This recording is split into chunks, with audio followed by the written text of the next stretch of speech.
عمران خان کی اڈیالہ جیل میں صحافیوں سے غیر رسمی گفتگو۔ بانی چیئرمین تحریک انصاف و سابق وزیر اعظم عمران خان کی غیر قانونی قید کو آج 164 روز گزر چکے ہیں۔ عمران خان نے آج اڈیالہ جیل میں صحافیوں سے گفتگو کرتے ہوئے کہا، یہ سب لندن پلان کے تحت ہو رہا ہے، کبھی فوج کے خلاف بات نہیں کی، شخصیات کے بارے میں بات کی، عدلیہ پر بھی اب اعتماد نہیں رہا۔ سائفر معاملے پر جنرل باجوہ نے کہا، اچھے بچوں کی طرح رہو، 2/3 اکثریت دلا دوں گا ورنہ کیسز میں پھنسایا جائے گا اور الیکشن میں محض 30 نشستیں ملیں گی۔ لوگوں کے درمیان انصاف قائم کرو ورنہ اللہ کی پکڑ ہوگی۔ عمران خان کا آج پھر قرآن کی آیت کا حوالہ، یہ ہم سے خوفزدہ ہیں، ہمارا انتخابی نشان تک چھین لیا، ہمیں مہم تک چلانے نہیں دی جا رہی، ماضی میں اس کی کوئی مثال نہیں ملتی۔ عمران خان نے کہا کہ الیکشن ہر صورت لڑیں گے، ہمارے پاس پلان سی بھی ہے، ایک اور پلان بھی ہے، وہ بھی سامنے آئے گا، یہ ڈرے ہوئے ہیں۔ 8 فروری کو قوم انہیں جھٹکا دے گی، بلہ رہا نہ بلے باز، تو اب کیوں ڈرے ہوئے ہیں؟ پلان سی کے بارے میں 8 فروری کو پتہ چل جائے گا۔ پی ٹی آئی کی انڈر سی ٹیم کو بھی انتخابی مہم نہیں چلانے دی جا رہی۔ قانون ہے کہ الیکشن کمیشن نے 90 روز میں الیکشن کروانے ہوتے ہیں۔ 2 صوبوں میں حکومتوں کو تحلیل کیا، 90 روز میں الیکشن نہیں ہوئے، اکتوبر میں الیکشن ہونا تھے تب بھی نہیں ہوئے۔ آئین کی خلاف ورزی پر آرٹیکل 6 لگتا ہے۔ مسلسل درخواستوں کے باوجود سپریم کورٹ عمران خان نااہلی ختم کرنے کا کیس سننے سے انکاری۔ چیئرمین عمران خان کے وکیل انتظار حسین پنجوتھا نے اپنے ٹویٹ میں بتایا، سپریم کورٹ میں کیس کو فکس کرانے کے لیے چیف جسٹس کے پاس اختیار ہے۔ ہم نے عمران خان کی الیکشن لڑنے پر غیر قانونی نااہلی اور پابندی کو ختم کرنے کے لیے کئی ہفتوں سے درخواست دائر کر رکھی ہے۔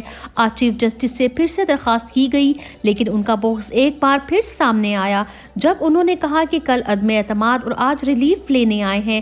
ہم ریلیف لینے نہیں، کیس کو سماعت کے لیے مقرر کروانا چاہتے ہیں۔ آپ سے نہ ریلیف کی امید ہے اور نہ ہم مانگنا چاہتے ہیں، کسی اور بینچ میں مقرر کر دیں۔ عمران خان پر عدت کیس میں فرد جرم عائد، عمران خان نے جواب دیا، آئی ایم ناٹ گلٹی۔ عدت میں نکاح کیس میں فرد جرم عائد عمران خان کا صحت جرم سے انکار، I am not guilty. Imran Khan نے کہا، کیا آپ کو الزامات سمجھ آ گئے ہیں؟ عدالت کا استفسار۔ عمران خان نے جواب دیا، مجھے تو یہ لیگل چیزیں سمجھ ہی نہیں آتی، اتنی مشکل انگریزی لکھی ہے، وکیل ہی سمجھائیں گے، مجھے کچھ سمجھ نہیں آیا، یہ امریکیوں کی زبان میں پڑھ کر سنائی گئی ہیں۔ میں پہلے کہہ چکا ہوں، یہ سب لندن پلان کے تحت ہے، قانونی اصطلاحات میں نہیں سمجھ سکتا، خصوصی طور پر یہ جو لندن ایگریمنٹ کے تحت ہیں۔ 6 سال بعد خاور مانیکا کو استغاثہ دائر کرنے کا یاد آیا ہے۔ یہ کیس پلاننگ کے تحت ہے، انہوں نے پارٹی کو ختم کرنا ہے۔ یہ پہلے لوگوں کو اٹھاتے ہیں، ٹارچر کرتے ہیں، پھر سافٹ ویئر اپ ڈیٹ کرتے ہیں۔ عمران خان نے توشہ خانہ اور القادر ٹرسٹ کیس کا جیل ٹرائل اسلام آباد ہائی کورٹ میں چیلنج کر دیا۔ عمران خان نے توشہ خانہ اور القادر ٹرسٹ نیب کیس میں جیل ٹرائل اسلام آباد ہائی کورٹ میں چیلنج کر دیا۔ عمران خان نے جیل ٹرائل کے دونوں نوٹیفیکیشن کے خلاف درخواست دائر کی۔ جیل ٹرائل کے نوٹیفیکیشنز کو کالعدم قرار دیا جائے، درخواست گزار کی استدعا، اس درخواست کے زیر التوا رہنے تک ٹرائل کورٹ کی کارروائی کو روکا جائے۔ اڈیالہ جیل میں توہین الیکشن کمیشن کیس کی سماعت، فرد جرم میں ہی کیس غلط ثابت، ہمارے ساتھ زیادتی کی جا رہی ہے، بلے کا نشان چھین لیا گیا، لیول پلینگ فیلڈ بھی نہیں دی جا رہی، اب آپ کہتے ہیں کہ ہم کچھ بولیں بھی نہ، اب ایسا تو ہو نہیں سکتا۔ چیئرمین عمران خان کے وکیل نے الیکشن کمیشن میں عمران کو آئینہ دکھایا۔ توہین چیف الیکشن کمشنر کیس میں فرد جرم میں بڑے بڑے بلنڈرز، فرد جرم میں ہی لکھ دیا گیا کہ توہین کیس ثابت ہو گیا۔ آئین کے آرٹیکل 204 جو سپریم کورٹ یا ہائی کورٹ ججز کے لیے ہے، فرد جرم میں اس کا حوالہ بھی غیر آئینی ہے۔ فرد جرم پر نہ سوالوں کے جواب درج اور نہ ہی عمران خان کے دستخط ہیں۔ شاہ محمود قریشی نے سائفر کیس کی سماعت لائیو نشر کرنے کا مطالبہ کر دیا۔ Vice chairman Pakistan Tehreek Insaf Shah Mahmood Qureshi Adiala jail میں کئی مہینوں سے قید ہیں۔ شاہ محمود قریشی کو سائفر کیس میں ضمانت منظور ہونے کے باوجود رہا نہیں کیا گیا۔ شاہ محمود قریشی نے صحافیوں سے گفتگو کرتے ہوئے سائفر کیس کی لائیو سماعت کرنے کا مطالبہ کر دیا۔ شاہ محمود قریشی نے کہا، دنیا کو پتہ چلنا چاہیے کہ کون غدار ہے، کون نہیں، کیوں انٹرنیشنل میڈیا کو سماعت کور کرنے کی اجازت نہیں دی جا رہی۔ تحریک انصاف کل شام تک امیدواروں کے حتمی نام جاری کر دے گی۔ قائم مقام چیئرمین تحریک انصاف بیرسٹر کوہ نے میڈیا سے گفتگو کرتے ہوئے کہا، کل 9 بجے تک تمام امیدواران کو فائنل کر کے ویب سائٹ پر اپ ڈیٹ کر دیں گے۔ 8 فروری کو جیت انشاءاللہ آپ کی ہوگی۔ جس مقصد کے لیے خان صاحب جیل میں ہیں، اس کے حصول کے لیے آپ متحد رہیں۔ تحریک انصاف کی خاتون ورکر 7 ماہ بعد رہا۔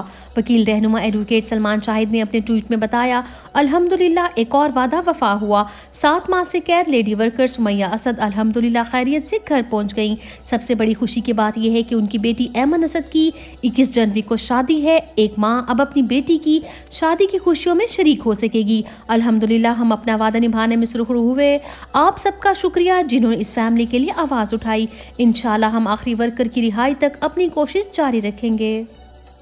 تحریک انصاف امیدوار کے گھر پولیس کی بربریت۔ گجرات پی ٹی آئی امیدوار پی پی 31 مدثر رضا مچھیانہ کے ڈیرے پر پولیس کا چھاپا۔ 20 سے زائد افراد کو اٹھا لیا گیا۔ دفتر میں توڑ پھوڑ، دروازے فرنیچر توڑ دیے۔ مدثر مچھیانہ کے تشہیری بورڈ اور تصاویر بھی پھاڑ دیے۔ فسادات کے باوجود تحریک انصاف کی الیکشن مہم شروع۔ این اے 30 پشاور سے پاکستان تحریک انصاف کے امیدوار شاندانہ گلزار نے اپنے حلقے میں ورکرز کنونشن کا انعقاد کیا، جو عوام کی کثیر تعداد میں شرکت کے باعث ایک جلسے میں تبدیل ہو گیا۔ بلہ چھن جانے کے باوجود ملک کے ہر حلقے میں عمران خان کے چاہنے والے زیادہ جوش و خروش سے اب ورکرز کنونشن میں شرکت کر رہے ہیں۔ رات کو پیٹرول سستا کیا، دن میں بجلی مہنگی کر دی۔ نااہل غیر آئینی ایکسپائرڈ نگران حکومت عوام کی تکالیف میں مسلسل اضافہ کرتی جا رہی ہے۔ رات کو پیٹرول 8 روپے سستا کیا، صبح 6 روپے 65 پیسے بجلی مہنگی کر دی۔ عوام کو ریلیف کا جھوٹا نام دے کر بجلی کی قیمتوں کے ذریعے دگنا بوجھ بڑھا دیا گیا۔